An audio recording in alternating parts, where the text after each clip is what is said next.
Hello, this is Lila in Hawaii.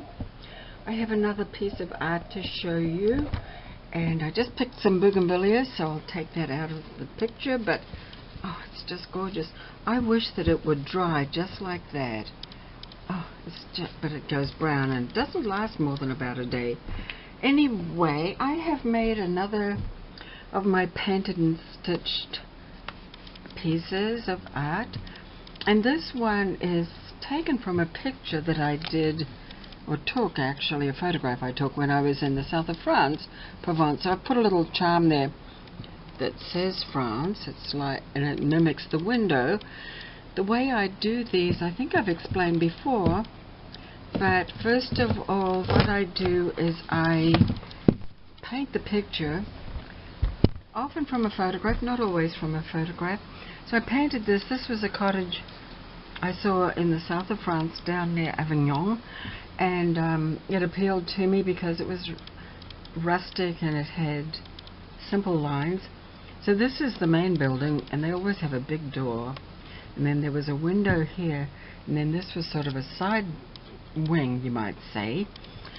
So after I painted it, I painted the sky, and then I painted sort of a foreground with greens and tans and so forth to represent a garden. But often in Provence the gardens are not manicured, they're just sort of rustic. Things are usually just the way they fall, so I kind of like that.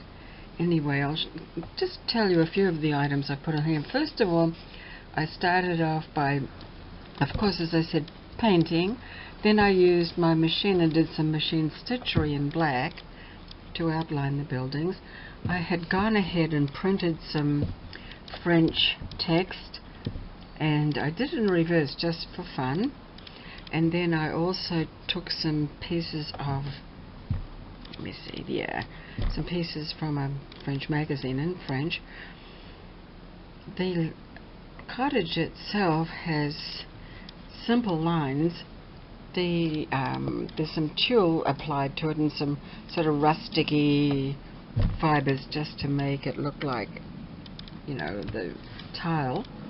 And I did put a butterfly up there. It's a butterfly. And then, of course, there's some trees, cypress trees. And then most of the layering was done in this part here.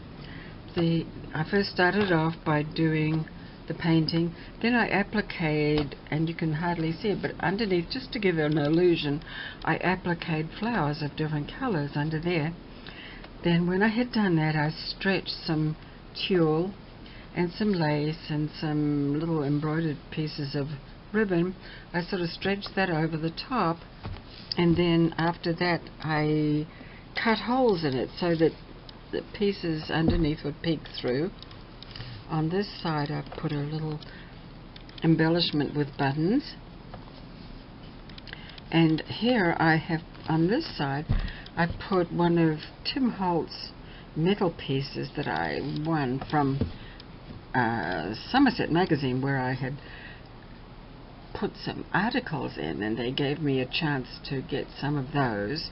So this one says, "Live the life you've imagined," and I thought that was good, because if you can't go to Provence or can't go to France, you can imagine it. And that this is really an imaginary picture, of course, because it doesn't really look like that. Actually, the colors are a lot more vibrant down there, but this is just sort of in my imagination how it might look. So I'm going to put it down, and the frame, as I say, is just to kind of hold it. Not doing too well, is it? So there we go, that's how it looks. I'll just go over there. So there it is. This, as I said, says France. And there are a couple of metal pieces, and then there's a little pile of buttons. There's a lot of work in it, even though it looks like maybe not, but there are many, many layers, and I think that gives it the interest. You can always look at it and find something else again to enjoy. Anyway, I'm going to put my bougainvillea back. Just love that. And thank you very much for watching. Bye bye.